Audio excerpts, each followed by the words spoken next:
பிரியமானவர்களே, இயேசு கிறிஸ்துவின் இணையற்ற நாமத்தில் உங்களை வாழ்த்துகிறேன்.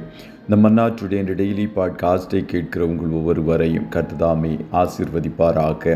சங்கீதம் 12:6 இப்படியாய் கூறுகிறது: கர்த்தருடைய சொற்கள் மண்குகையில் 7 தரம் முறுக்கி புடமிடப்பட்ட வெள்ளிக்கொப்பான சுத்த சொற்களாய் இருக்கிறது என்பதாக. சுத்த சொற்கள், பியூர் வேர்ட்ஸ் என்ற தலைப்பின் கீழ் இன்றைய மன்னாவை தியானிக்கப் போகிறோம்.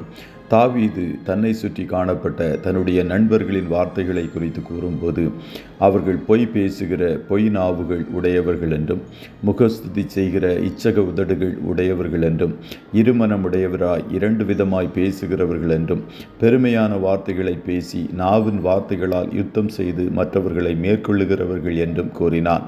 ஒருவேளை சவுலின் அரண்மனையில் அவன் காணப்பட்ட வேளையில் அவனை சுற்றி காணப்பட்டவர்கள் தாவீதுக்கு எதிராக செயல்பட்ட ராஜாவாகிய சவுலின் தயவை பெறுவதற்காக இப்படிப்பட்ட நாவுகள் உடையவர்களாய் காணப்பட்டிருக்கக்கூடும். இப்படிப்பட்டவர்களோடு கர்த்தருடைய நாவின் சொற்களை தாவீது ஒப்பிட்டு பார்க்கிறார். அவருடைய நாவின் சொற்கள் மண்குகையில் 7 தரம் முறுக்கி புடமிடப்பட்ட வெள்ளிக்கொப்பான சுத்த சொற்களாய் இருக்கிறது என்று அறிக்கையிட்டான். கொஞ்சம் கூட கலப்படமில்லாத, தவறுகளும் குறைகளும் இல்லாதது கர்த்தருடைய சொற்கள்.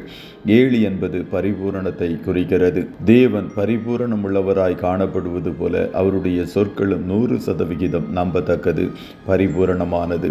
உமது வார்த்தை மிகவும் புடமிடப்பட்டது, உமது அடியேன் அதில் பிரியப்படுகிறேன் என்று சங்கீதம் 119:140 கூறுகிறது. தேவனுடைய வசனமெல்லாம் புடமிடப்பட்டவைகள் என்று ஆகூர் என்ற புருஷனும் நீதிமொழிகள் 30:5 கூறினான். தேவன் பொய்யுரையாதவர், அவர் ஒருபோதும் யாரையும் முகஸ்துதி செய்வதில்லை. அவர் உள்ளதை உள்ளதென்றும் இல்லதை இல்லதை என்றும் சொல்லுகிறவர். அவர் இருமனதோடு இருநாக்கு உடையவராய் பேசுவதில்லை. பெருமையின் வார்த்தைகள் அவர் வாயிலிருந்து ஒருபோதும் வந்ததில்லை. அவர் தாழ்மையின் சொரூபியாய் காணப்படுகிறவர். அவர் யுத்த வார்த்தைகளையும் கலகத்தின் வார்த்தைகளையும் ஒருபோதும் பேசுவதில்லை. இயேசுவின் வாயிலிருந்து சமாதானமுள்ள வார்த்தைகளும் கிருபையுள்ள வார்த்தைகள் மட்டுமே வந்தது.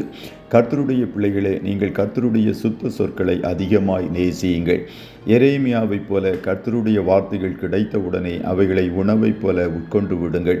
அப்பொழுது அவைகள் உங்களை சுத்திகரித்து உங்களில் சுத்த இருதயத்தை உண்டாக்கும். நான் உமக்கு விரோதமாய் பாவம் செய்யாதபடிக்கு உமது வாக்கை என் இருதயத்தில் வைத்தேன் என்று சங்கீதக்காரன் சங்கீதம் 119:11 கூறினான். உங்கள் இருதயம் சுத்திகரிக்கப்படும் போது இருதயத்தின் நிறைவினால் வாய் பேசும் என்ற வசனத்தின்படி உங்கள் இருதயத்திலிருந்து கிருபை பொருந்திய வார்த்தைகளும் தாழ்மையின் வார்த்தைகளும் அன்பின் வார்த்தைகளும் வெளிப்படும். இருமாப்பின் வார்த்தைகளும் மேட்டிமையின் வார்த்தைகளும் கலகத்தின் வார்த்தைகளும் உங்களை விட்டு அகலும். கர்த்தருடைய சுத்த சொற்கள் உங்களை ஆசீர்வதித்து உயர்த்தும். கர்த்ததாமே உங்கள் ஒவ்வொருவரையும் ஆசீர்வதிப்பாராக. ஜெபம் செய்வோமா? நல்ல தகப்பனே, உம்மை நன்றியோடு துதிக்கிறோம்.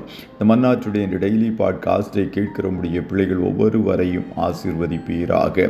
ஆண்டவரே, உம்முடைய சுத்த சொற்களை நாங்கள் அதிகமாக நேசித்து வாசித்து தியானித்து கைக்கொள்ள கர்த்ததாமே எங்களுக்கு நீர் உதவி செய்வீராக. உம்முடைய வார்த்தைகள் எங்களை பரிசுத்தமாக்கட்டும். உம்மை போல நல்ல வார்த்தைகளை, கிருபை பொருந்திய வார்த்தைகளை பேசும்படிக்கு எங்கள் இருதயத்தை சுத்திகரிக்கட்டும். இந்த நாளில் உம்முடைய பிள்ளைகள் கையிடுகிற எல்லா வேலைகளையும் கர்த்தர் நீர் ஆசீர்வதிப்பீராக. உன்னதங்களுக்குரிய, பூமிக்குரிய, சரீரத்துக்குரிய எல்லா நன்மைகளினாலும் ஆசீர்வாதங்களினாலும் உம்முடைய பிள்ளைகளை நிறைவாய் ஆசீர்வதிப்பீராக. கண்மணி போல காத்தருளும், போக்கிலும் வரத்திலும் உடனிடும். உம்முடைய இரத்தத்தின் பாதுகாப்பிற்குள்ளாய் ஒவ்வொருவரையும் கொடுத்து இயேசுவின் நாமத்தில் வாழ்த்தி ஜெபிக்கிறோம் நல்ல பிதாவே. ஆமென்.